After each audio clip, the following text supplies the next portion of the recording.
dessa história lá. Eduardo Costa, um caso que pipocou aí no fim de semana, eu diria um caso triste e bem dolorido.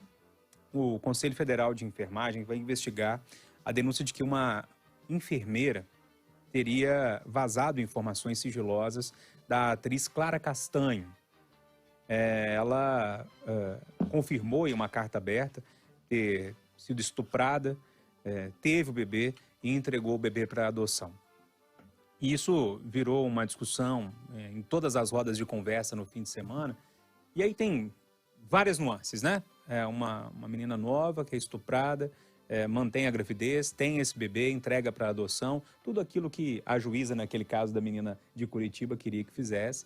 E agora me parece um caso muito mais de ética.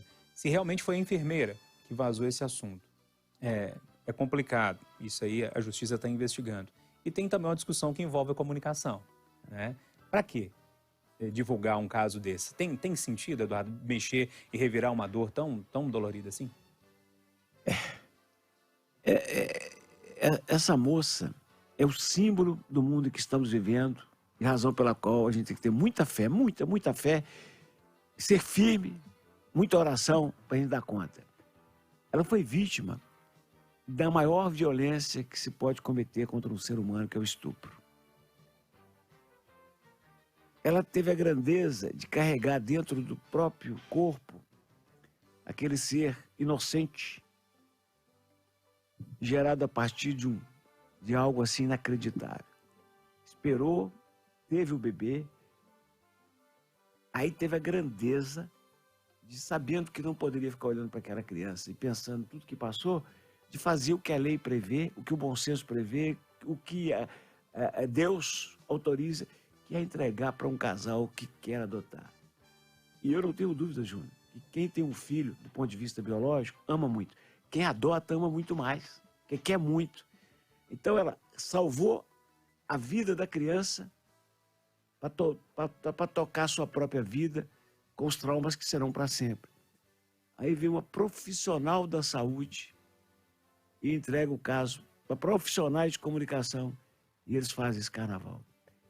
É de doer. Eu acho que ninguém que tem filho ou filha pode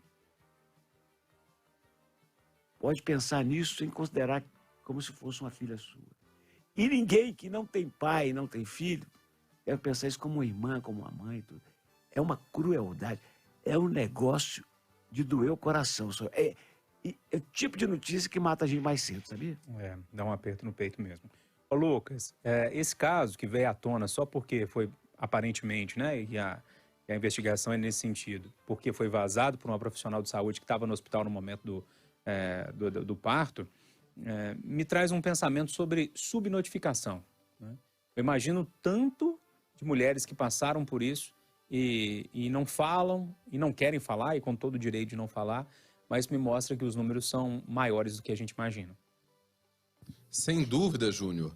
E primeiro, é um absurdo o que esse jornalista fez, junto com uma outra subcelebridade da internet, que expuseram de forma cruel, absurda, essa menina, né, essa jovem, foi vítima de uma violência absurda e, para mim, tem um viés muito óbvio de machismo ao expor essa atriz, ô Júnior. Eu vi um dado aqui que eu achei interessante e que, para mim, mostra muito essa questão do machismo nessa história.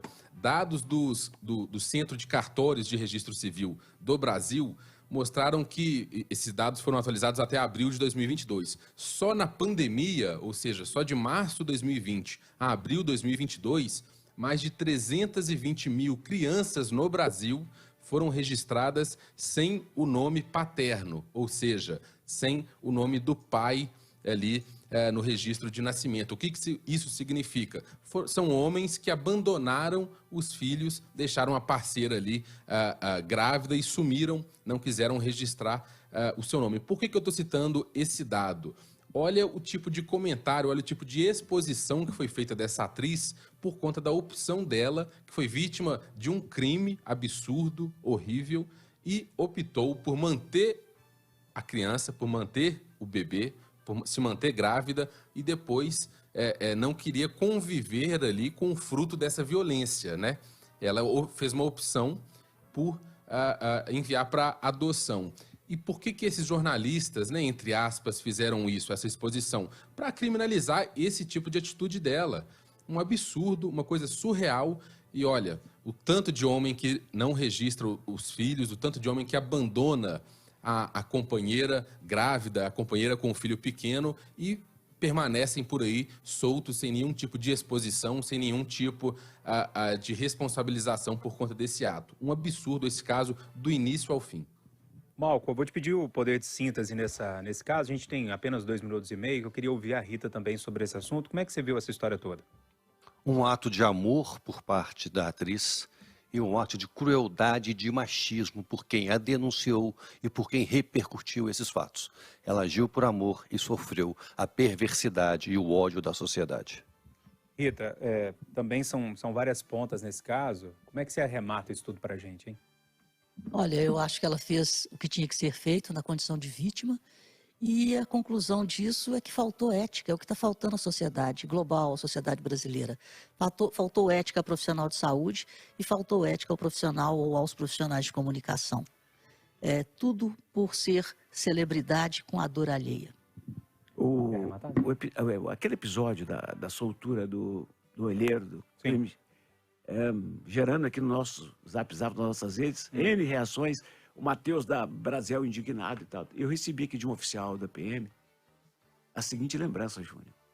O juiz só poderia definir que ele não tocou na arma, que ele era só olheiro, depois da perícia. O juiz precipitou ao dar essa sentença, correndo o risco de o cara ser um dos que atiraram para matar. Sim. A perícia queria dizer que, se é que essa é a lógica do juiz, que ele apenas tomou conta, a participação dele foi pequena, o juiz precipitou. Ainda tem mais esse detalhe. É um assunto que a gente vai discutir muito ainda. Pois é, pessoal, ponto final no Conversa de Redação de hoje, que teve Eduardo Costa, Rita Mundim, Malco Camargos e Lucas Ragazzi.